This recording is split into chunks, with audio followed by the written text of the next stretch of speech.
Take a look around your home. Can you be sure that every appliance is safe? Is everything a company tells you about a product true?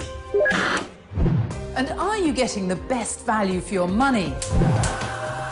With the help of the country's top experts, we're going to see what it takes to test the household products we use every day. We'll discover how they're pushed to their limits. We'll put the makers' claims on trial and show you how to make your money go further. You'll find these products in any ordinary house, but this is no ordinary house. And no ordinary street. This is the Watchdog Test House.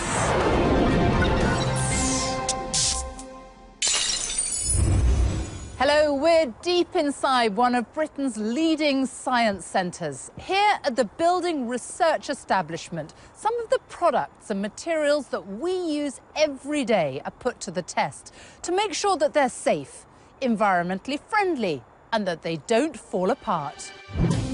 Coming up on today's programme, safe as houses, what you need to know if you have one of these locks. Well, as you can see, it looks like a really nice secure door, but what I'm going to demonstrate now is a lock snapping method. As easy as that. Beating the burglars, the industry experts taking on the most determined housebreakers. These headphones claim to cancel out unwanted background noise, but how will they cope with this? Plus quantum leaps in design, exhaustive testing and pressure from Watchdog. I'll let you know what happens to this story. How it all led to a safer microwave in your kitchen.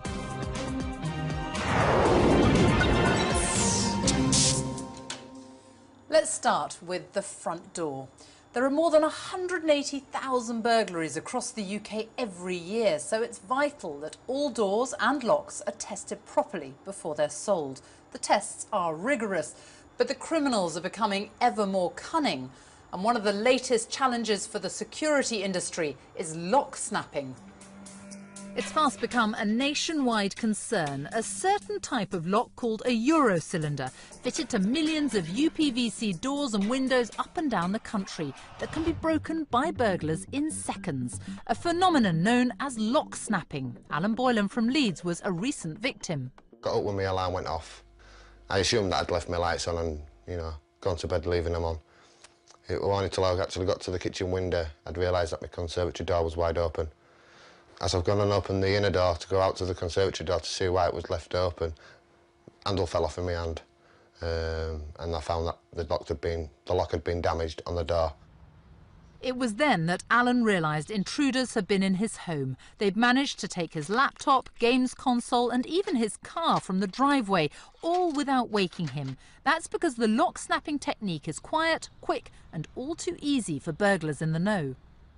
Since the burglary, it's affected my family in a bad way, especially my wife. She can't sleep at night now. I have to come home on my break to make sure everything's all right, do a full check of the house, then I go back to work. I'd advise anybody who's going to buy an house or they've got these locks on the door to remove them and put high security ones in. So what is lock snapping? Neil Goldup works for Community Action and Support Against Crime, or CASAC, a local charity dedicated to improving home security in West Yorkshire. Today his company is being paid to replace Alan's locks. This is a broken Eurocylinder, exactly the same type which would have been fitted to this property. And the burglars have found a technique how it's very quick, very quiet and very easy to get through these. And these type of locks actually control all the mechanism inside the door. So once they bypass this and get access to the locking mechanism, it's quite easy for them to do. To show just how vulnerable these locks can be, we're going to put it to the test. Neil's told us he can get through a locked door in a matter of seconds, and he's going to prove it. Well, as you can see, it looks like a really nice secure door, but what I'm going to demonstrate now is a lock snapping method. So here we go. We can't show you exactly what Neil's going to do, but what we can say is that it takes him just 8 seconds to break through the door. As easy as that. OK, so it does involve a certain level of skill and inside knowledge, but with the issue of lock snapping becoming a nationwide problem, it was clear something needed to be done. So in 2012, a new design of lock was released onto the market. Because of all the hard work that KSAC have done over the last 7 years around this type of attack with police and British standards, new standards have now come out and manufacturers have started to develop cylinders and products to withstand this type of attack. So what is this new lock, and how rigorously are some doors and their locks now tested before they come onto the market? Later we'll be heading to the British Standards Institution to find out. And we'll also be telling you what you can do to make sure your home is safe.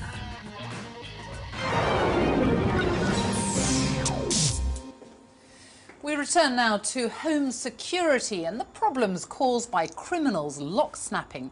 The good news? Manufacturers and industry experts have been working hard to come up with a solution to reduce the risk and to bring greater security to our homes.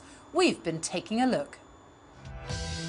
The British Standards Institution. Here they test doors and locks on behalf of manufacturers to standards way above those that are required by law. In fact, they test them to their own kite mark standard, something they call PAS 24. It actually takes 2 days to carry out the full tests. So today, Kevin, or Kite Mark Kev, as he's fondly known, is going to take us through some of the highlights. On a door we know already meets all the requirements. One of the tests that we have in PAS 24 is the endurance test. And the endurance test simulates somebody coming in and going out of their front door or back door. Let me introduce Jeff.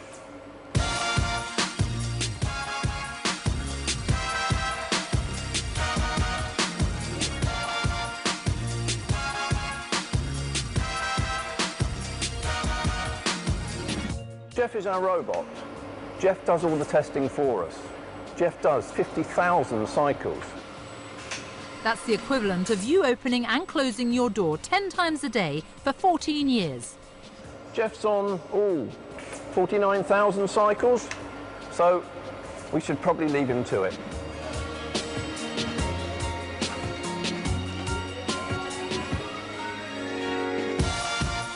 In addition to the endurance test, we also subject the door to an air test, a rain test, and to a wind gusting test. We've placed the door into our special weathering test rig, and we're just about to do an air test on the product. In order to pass this test, the door needs to be able to withstand 300 pascals, a measure of air pressure, on the outside without too much leaking through to the inside. This one's passed with ease, so it's on to the rain test.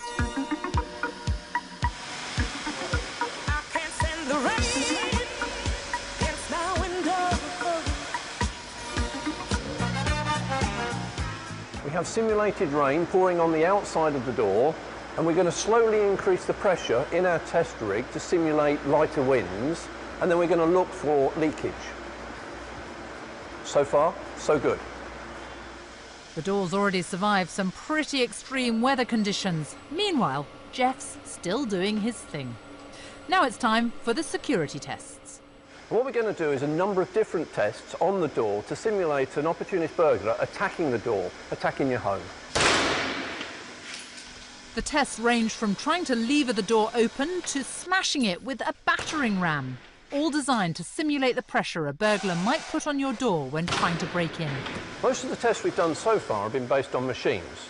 The next test is a manual attack test. We're going to attack the door using another one of our members of the team. You've met Jeff, now meet Dave.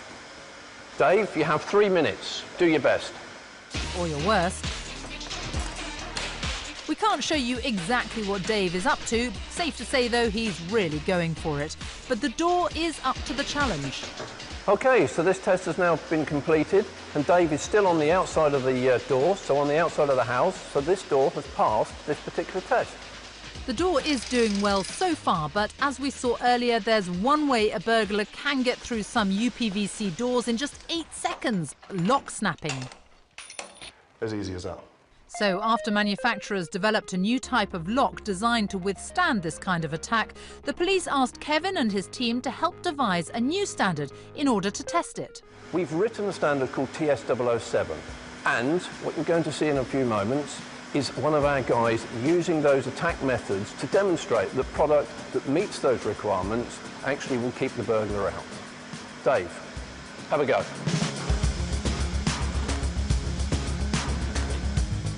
And it's clear this lock is more than up to the job. There are locks that comply to this new standard currently on the market, but if you wish to keep your home safe in the meantime, make sure you put bolts down if you've got them, double lock if you can, and when leaving the house, make sure it looks like someone's at home. Security lights or a timer are a good way to do this. If you want more information on the safety of products in your home, you can go to our website, bbc.co.uk/testhouse. That's all for today. Thanks for watching.